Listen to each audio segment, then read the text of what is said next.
Hello guys, and welcome to another quick tutorial video. And in this short tutorial video, I'm going to be showing you how you can find your BNB BEP20 address.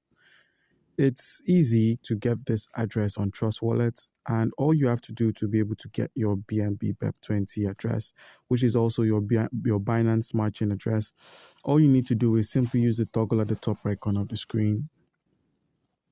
Once you've selected this toggle, simply search for the BNB Smart Chain, not the BNB Beacon Chain, not OPBNB or Warped or Wrapped BNB. Simply select this Smart Chain BNB, which is just here present.